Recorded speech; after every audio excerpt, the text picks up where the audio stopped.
शेख हसीना जी को जब आपने बचाया था, तो अगर उसके बारे में थोड़ा सा बता। 15-16 नाइट हम ढाका एयरपोर्ट को चारों तरफ से घेर लिया और सवेरे तक जो है उसको तक काफी पाक से जा चुके थे, जो एक दो थे रेजिस्टेंस के लिए, और 16 सवेरे हमने ढाका एयरपोर्ट अपने कब्जे में कर लिया था।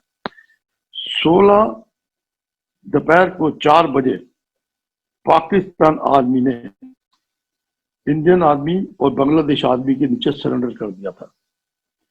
लेकिन क्योंकि लड़ाई के अंदर, और ये खबर सब सिक्योरिटी के पॉइंट ऑफ व्यू से जितना कम्युनिकेशन था वो सब कट ऑफ हुआ था, और टीवी और रेडियो सब सीज किए हुए थे, जिससे कि जो सरेंडर था उसके बारे में सिर्फ जो स्टेडियम में जहां हुआ था, जो नजदीक पोस्टें थी या हेडक्वार्टर थे, उनको पता लगा। लेकिन जो पाकिस्तानी ढाका आउटर से स्पेस थे और आउटसाइड पर आइसोलेटेड पोस्टें थी, उनको बिल्कुल पता नहीं था कि ऐसा सरेंडर हो गया है, और ना वो विश्वास करने को तैयार थे। इस चीज को देखते हुए लेकिन हमारे वीआईपीओ ने आना शुरू कर दिया, तो 16 रात को मुझे हुक्म मिला कि आप सवेरे 17 को ढाका एयरपोर्ट को सिक्योर करोगे, जिससे वीआईपी आएंगे उनको सेफ्टी दे। अभी क्या हुआ कि 17 सवेरे जब मैं सिक्योरिटी के साथ कर रहा था, मेरे साथ एक अफसर मेजर खन्ना भी थे, हम कर रहे थे, इतने में एक मुक्तिवान योद्धा वो एयरपोर्ट पे आया। उसने मेरे कमांडिंग अफसर को बोला कि शेख मुजीब रहमान की फैमिली कैद में है पाकिस्तान की, और हो सकता है उसको किसी टाइम पर भी मार दिया जाए। जब मुझे बोला, उस टाइम पर किसी ने सीरियस नहीं लिया, सबने सोचा सरेंडर तो हो गया है और कोई प्रॉब्लम नहीं होगी। तो उसकी सेंसिटिविटी जो है, उसकी नाजुक जो है हालात की, वो किसी ने नहीं समझी, और मुझे बोला गया आप जाओ। तो मैं भी 2 जवान लेकर उसी फीलिंग से, और उनका जो गाइड था मुफ्ती वानिया, गाड़ी लेके चला। जब मैं वहां गया, घर से, वो घर उनका धान मंडी में था, तकरीबन 100 गज पहले बहुत भीड़ थी वहां पर, मुफ्ती वानी भी थी, वीडियो भी था, टीवी वाले भी थे, न्यूज पेपर थे, लोकल भी वहां पर थे। उन्होंने हमको रोक दिया, कहने लगे आप आगे मत जाओ, वो फायर कर रहे हैं। और उन्होंने दिखाया कि एक कार में एक डेड बॉडी पड़ी थी, वो मीडिया वाले की थी, जो वहां जाना चाहता था उसको फायर किया, उसको मार दिया। अभी जब ऐसी हालत थी तो मेरा सोच बहुत तेज हो गई कि क्योंकि टाइम की कमी थी, अगर ज्यादा टाइम करेंगे हो सकता है वो उनको खबर मिल जाए और वो इसको असैसिनेट कर दे। क्योंकि बाद में पता लगा था, उनको हुक्म था कि जब घर खाली करें छोड़े तो इनको आप सबको मारने के बाद ही उस बिल्डिंग को खाली करेंगे। अभी मैंने सोचा कि अगर मैं अपने सीनियर अफसरों को बुलाता हूं और फौज लेने के लिए, तो पहले तो मुझे सीनियर अफसर को एक्सप्लेन करना पड़ेगा कि क्या हालत है, क्यों बुलाई जा रही है। दूसरा, जब तक फौज इकट्ठी होके आएगी तो कम से कम बहुत टाइम लग जाएगा, और मेरे पास सिर्फ 2 आदमी थे, मैं असर्ट नहीं, उनके ऊपर हमला नहीं कर सकता था। अभी मेरे अंदर एक नेचुरल जो चाइल्डहुड की वो है स्पिरिट है, उसने बोला कि मेरे अंदर आया कि मैं इनको अपनी क्या कह बुद्धिता से, अपने उसके गट्स एंड बिट्स साइकोलॉजिकली मैं इनके ऊपर लूं। क्योंकि फायर से अगर फायर करते भी हैं हम, फौज आ भी जाती है, तो जो घर के अंदर आदमी है उनकी लाइफ को खतरा पड़ जाएगा। तो कोई मतलब नहीं था फौज को वेट करने का, सिर्फ यही था कि मैं उनको सरेंडर करने के लिए मजबूर करूं। लेकिन उनको मालूम नहीं था कि ऐसी कार्रवाई हो चुकी है। लेकिन मैंने अपना हथियार दोनों जवानों को दे दिया, उनको बोला कि आप यहीं पर रहे, पोजीशन लेके बैठे कहीं पर, बाकी पब्लिक पीछे थी, मैं अकेला बिना हथियार के हल्के से एडवांस करना शुरू किया। जब मैं उस कार के पास या डेड बॉडी के पास पहुंचा, तो मैंने फौज के तरीके से बोला कोई है, लेकिन कोई जवाब नहीं दिया। फिर थोड़ा सा रुक कर मैंने बोला कोई है, उन्होंने कोई जवाब नहीं दिया। थोड़ा रुकने के बाद मैं आस्ता आस्ता उनकी तरफ बढ़ा। जब मैं गेट से मुश्किल से पहुंच गया था तो मुझे ऊपर से बोला, उनका जो कमांडर था, रुक जाओ, पंजाबी में बोला। और हमारी अब पंजाबी में शुरू हो गई थी, लेकिन मैं हिंदी में बोलूंगा। तो उन्होंने मुझे रुक जा, कुदरती मैं भी पंजाबी हूँ, मैं उनकी पंजाबी को समझता था। मैंने भी उनको ये बोला कि देखो, मैं हिंदुस्तानी फौज का अफसर आपके सामने खड़ा है और आपको बता रहा है कि आपकी फौज ने सरेंडर कर दिया। उन्होंने पंजाबी में बोला और साथ पंजाबी गाली के साथ गाली दी और बोला कि तुम यहां से चले जाओ, नहीं तो हम तुमको कुत्तों की तरह मार देंगे। मैंने उनको दोबारा बोला, देखो, मैं बिना हथियार के पूरा ढाका पार करके आपके सामने आया हूं, ये काफी नहीं आपको समझने के लिए। फिर भी उन्होंने बोला, हम नहीं सुनने को तैयार, आप चले जाइए। ये बातें चलती रही, उन्होंने मुझे थ्रेट भी करते थे। इतने में क्या हुआ, एक इंडियन हेलीकॉप्टर ऊपर से उड़ा। हेलीकॉप्टर उड़ा तो उसने हमको देखा, एक राउंड लगाया कि शायद मुझे जरूरत हो। मैंने इमीडिएटली इशारा किया पाकिस्तानियों को कि देखो, ये भारतीय हेलीकॉप्टर उड़ रहा है, क्या आपने कभी ऐसा हेलीकॉप्टर देखा है? वो थोड़े से रुके, चुप हो गए और मेरी पंजाबी में जोश के साथ, और साथ साथ मैं जब उनसे बात कर रहा था, हल्के हल्के मैं उनके गेट तक पहुंच गया। जब मैं उनके गेट पर पहुंचा और उनको मैंने समझाना शुरू किया कि देखो, आप अगर नहीं सरेंडर करोगे तो मुक्ति वाहिनी या भारतीय फौज आएगी और आपको मार देगी, और आपके जो बॉडी है, जो मौत के बाद आपका क्या हाल होगा, शायद आपको भी मालूम नहीं और ना आपके घर वाले अंदाजा लगा सकते हैं। जब मैं ये बात कर रहा था तो गेट पे जो संतरी था, पाकिस्तानी, एक यंग बॉय था 18-20 साल का, उसकी राइफल का बैनट जो आगे चाकू लगा होता है, वो मेरी बॉडी को टच कर रहा था और उसके हाथ कांप रहे थे, क्योंकि उसने कभी भारतीय फौज का अफसर इतने नजदीक से नहीं देखा। अब मुझे मालूम था ये हाथ कांप रहे हैं, राइफल बिल्कुल मेरी बॉडी को टच कर रहा है, तो मैं डेलिब्रेट कार्रवाई नहीं करना चाहता था। मैंने बड़े आराम से धीरे धीरे उस राइफल को अपनी बॉडी से कुछ इंच आगे कर दिया कि कहीं अगर वो गलती कर दे तो कोई कार्रवाई ना करे, क्यों एनी डेलिब्रेट एक्शन जो था वो बड़ी बर्बादी की तरफ बढ़ सकता था। इसी दौरान मैंने उनको बताया दोबारा ऊपर वालों को, देखो, आप इतनी देर से पाकिस्तान में, बांग्लादेश में हैं, आपकी फैमिली पाकिस्तान में आपका इंतजार कर रही है, आपके बच्चे हैं, आपकी फैमिली है, आपके पेरेंट्स हैं, और अगर आप सरेंडर नहीं करोगे, मारे जाओगे, तो ना आप अपनी फैमिली को देख सकते हो, ना वो आपको कभी मिल सकेंगे। ये जो बात है, ये काफी देर के बाद, तकरीबन 20-25 मिनट के बाद मैंने इनको की। मैंने कहा, जितना आप डिले करोगे उतना आपकी मजबूरी है। मैंने देखा कि बात की में थोड़े से वो स्लो हो गए, इसको मैंने साइकोलॉजिकली और जोर से बोलना शुरू किया। उनके ऊपर बार बार मैंने इसी चीज को रिपीट कराया, बार बार बोला मैंने उनको, जिससे कि वो थोड़े से ठहर गए। अभी इसी दौरान उन्होंने बोला, ठीक है, हम अपने अफसरों से बात करेंगे। जब ये बोला उन्होंने, तो अंदर से जो फैमिली थी उससे बोला, इन पे विश्वास मत करो, ये कोई भी कार्रवाई कर सकते हैं, वो किसी को गोली पे मार सकते हैं। मुझे भी यही संदेह था, इसलिए मैं उनको कोई मौका नहीं देना चाहता था। मैंने बोला, आप अफसरों से क्या बात करोगे, आपकी सारी टेलीफोन लाइनें तो कट गई है, आपका ये टीवी और मोबाइल बंद हो चुका है, और अफसरों ने तो सरेंडर कर दिया है, आप किससे बात करेंगे? अगर आप इतना लेट करेंगे तो मुक्ति वाहिनी आ जाएगी, मैं आपको नहीं रोक सकूंगा। अभी मैं आर्मी अफसर इंडियन आर्मी का आपको प्रॉमिस करता हूं कि अगर आप मुझे सरेंडर कर दोगे तो मैं आपको सही सलामत आपके हेडक्वार्टर तक पहुंचाऊंगा।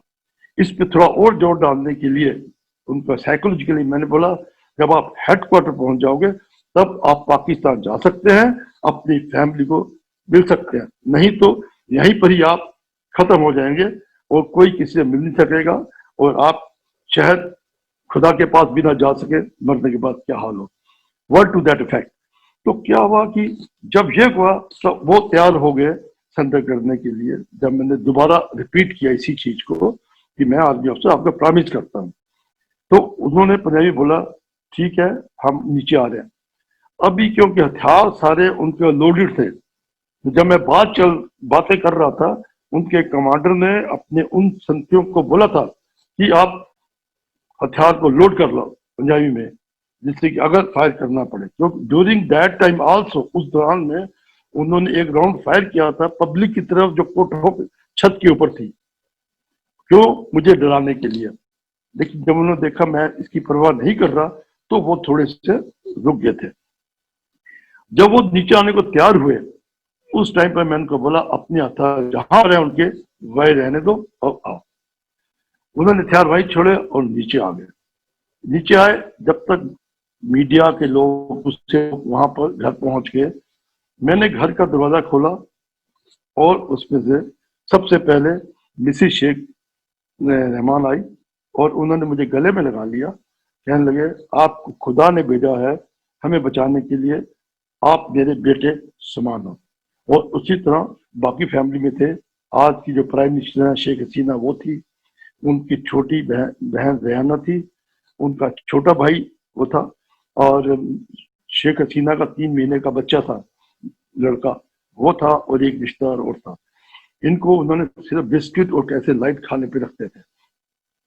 अभी ये मैं बात खोल के यही था तो इतने में उनके एक और क्लोज एड्स हैं, अभी नहीं रहे वो, मिस्टर खोखा, उन्होंने मुझे बांग्लादेश का झंडा दिया और बोला इसको छत पे लगा दो। मेरा ख्याल है कि मैं पहला आदमी हूं जिसने उनके घर के ऊपर बांग्लादेश का आजादी का झंडा लगाया।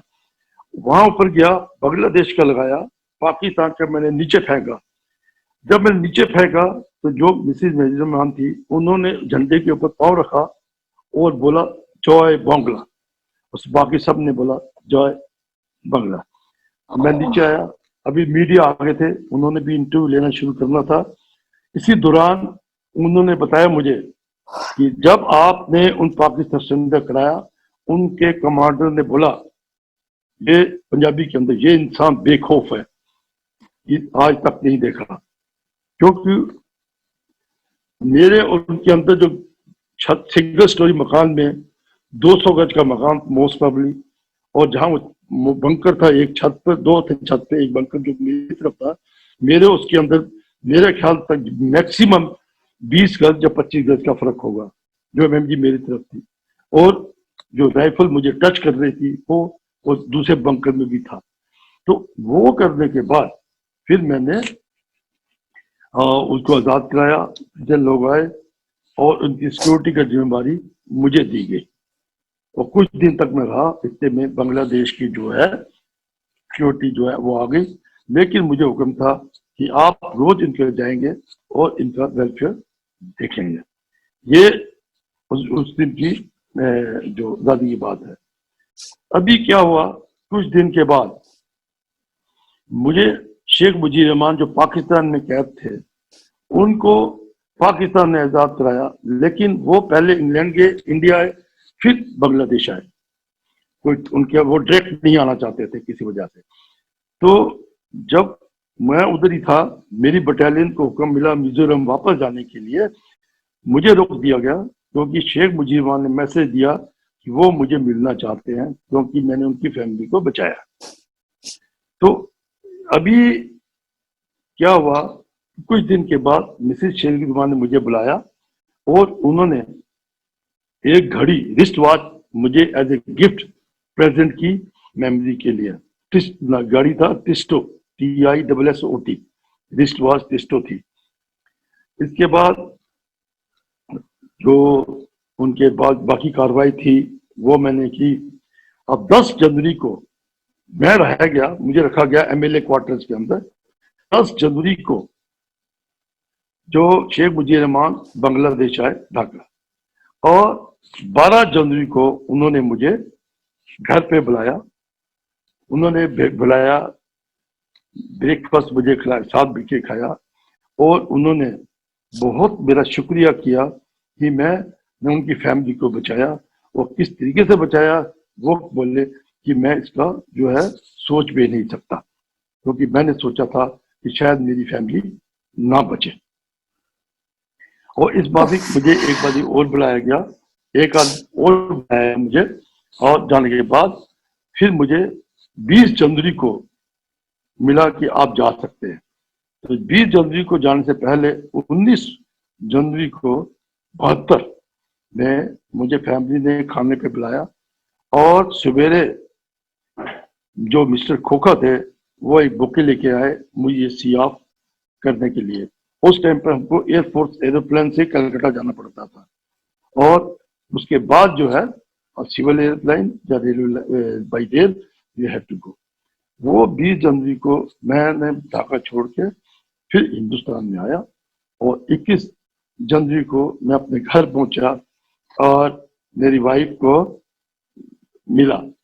इसके अंदर मैं आपको एक चीज बता देना चाहता हूं कि वो बहुत जरूरी है कि जब मैंने शेख मुजीब रहमान को उनकी फैमिली को बचाया, उनकी माता जब बाहर निकली दरवाजे से, तो मीडिया ने इंक्लूडिंग बीबीसी ने टीवी के ऊपर ये दिखाया सीन।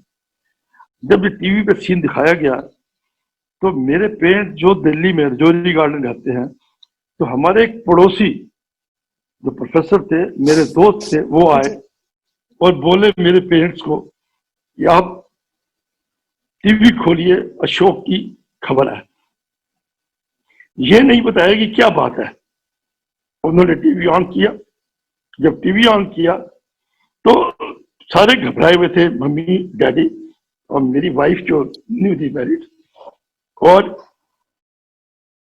मैं मतलब कि 3 महीने की बेटी हुई थी मेरी, जिसको मैंने अभी तक देखा नहीं था, और उसके साथ।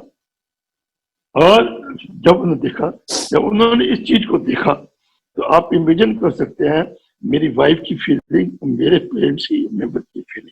ये मैं आपको बता देना चाहता हूँ फौजी लाइफ के अंदर किस तरह से एक लाइफ है, उसको इमेजिन करना, उसको सोचना वो इतना आसान नहीं होता। तो यह थी मेरे शेख मुजीब रहमान फैमिली के अंदर करने की। उसके बाद जब मैं वापस चला गया फौज में, तो उस दौरान में मुझे जो आज की जो प्राइम मिनिस्टर शेख हसीना की छोटी बहन रियाना, उन्होंने मुझे 2 लेटर भी लिखे भाई बना के, भैया कह के, लेकिन मैंने जो जवाब दिया वो उनको नहीं पहुंचा, क्योंकि एक तो मैं फौज में था, दूसरा सिक्योरिटी रीजन की वजह से है वो नहीं पहुंचा, पॉलिटिकल एंड सिक्योरिटी रीजन नहीं मिला। उसके बाद उनका 74 में रिवोल्ट हुआ, पॉलिटिकल प्रॉब्लम आ गई बांग्लादेश में। फिर 2012 में मुझे बांग्लादेश इनवाइट किया गया, और वहां पर मुझे अवार्ड दिया गया जो one of the highest award of Bangladesh, the friend of liberation war honour by Bangladesh government दिया गया। और उसके साथ ही वहां पर एक न्यूटन धारा फाउंडेशन पब्लिशर्स हैं, उनका लिंक है गवर्नमेंट के साथ भी और यूनिवर्सिटी में भी। तो उन्होंने मुझे यूनिवर्सिटी में बुलाया, और आप मानने को तैयार नहीं होंगे कि उन्होंने लीफलेट बनाए, जो उन्होंने यूनिवर्सिटी एरिया जहां पर मेरा लेक्चर होना था, और रास्ते में जो लीफलेट को डिस्ट्रीब्यूट किया मेरे ऊपर क्या है, मेरी फोटोज के अंदर थी और बांग्लादेश का झंडा होती, वो लीफलेट में डिस्ट्रीब्यूट किए थे, जो मेरे पास अभी भी उसका नमूना रखा हुआ है। और उसके बाद जब मैं गया तो वहां पर जो कॉलेज बॉय और यूनियन और दूसरे जो थे, उनको फिर मैंने थोड़ा सा लड़ाई के बारे में और मुक्तिवानी और क्या है इसके बारे में बताया।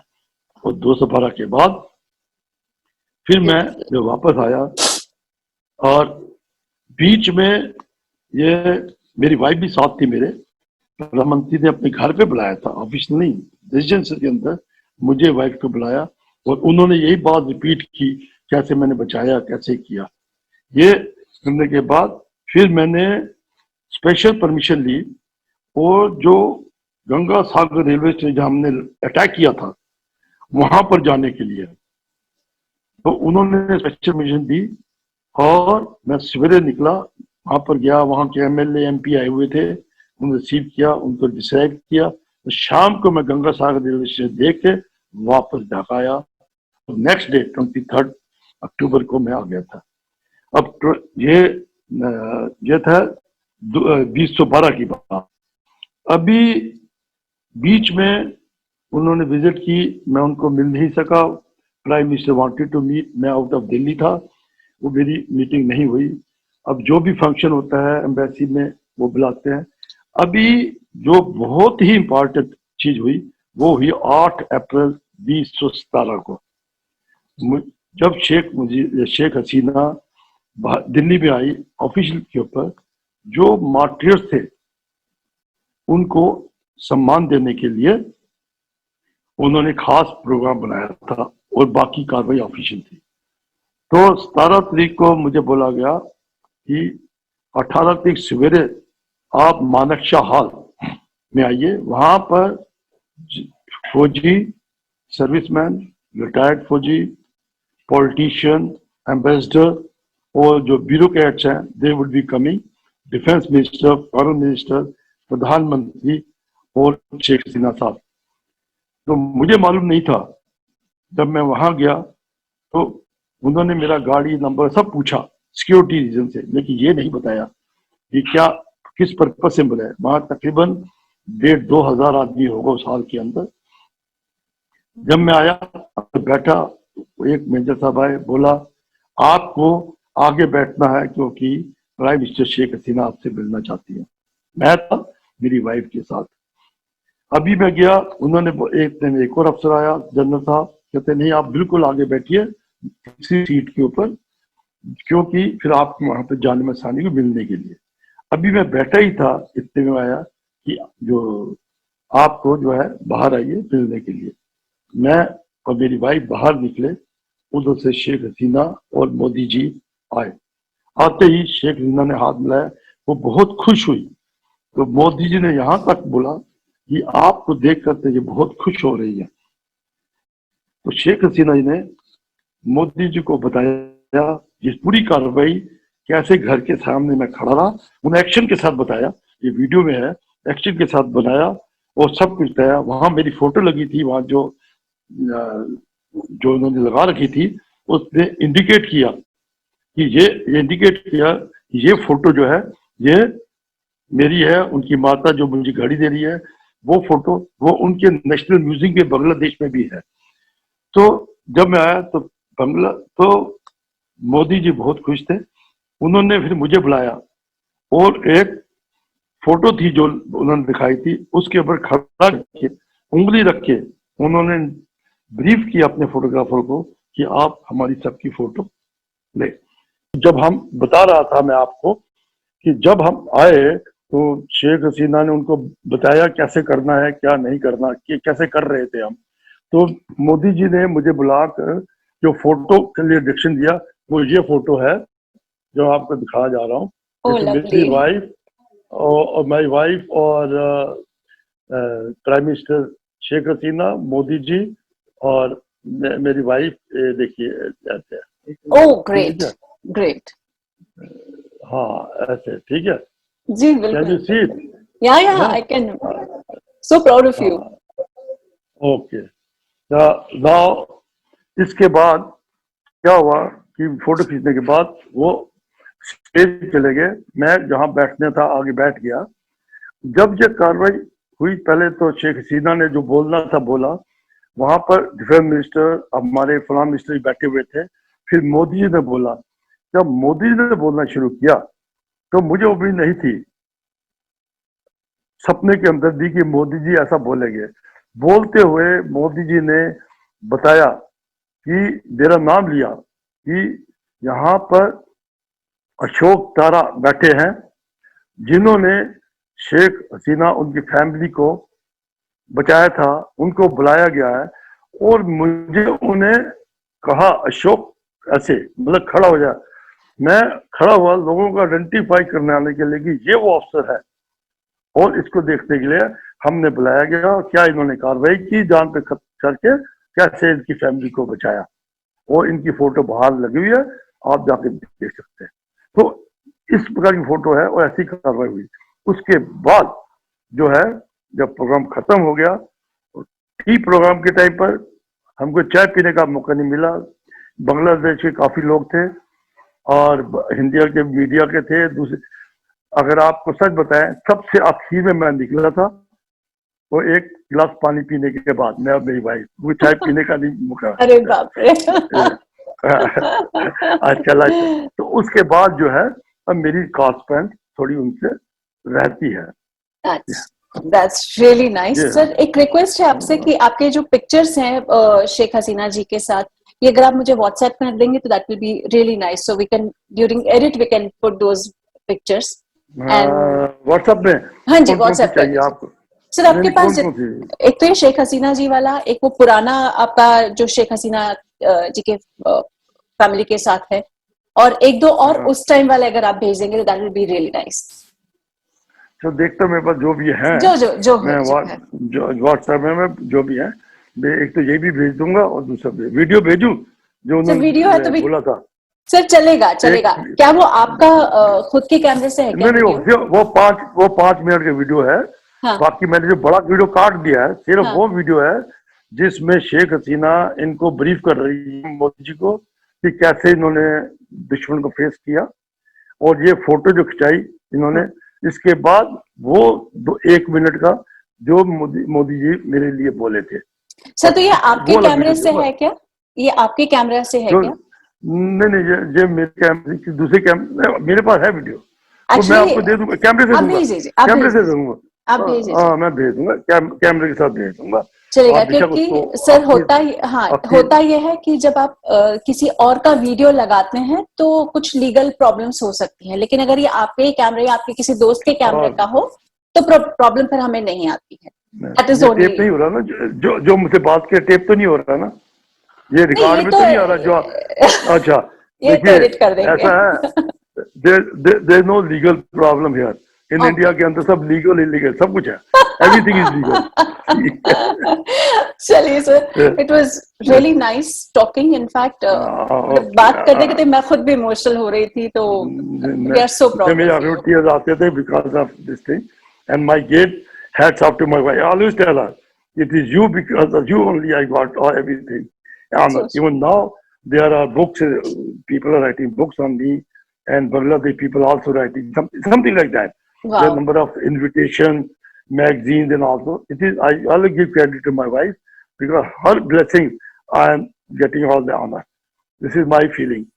Beautiful. Thanks a lot. It's my pleasure. Yeah. It's my achievement that I could meet you. Okay. I am also happy to meet you, and after some time, because there's somebody has come to meet me. Please. After that, I'll send you. बिल्कुल, जब भी आपके पास समय हो।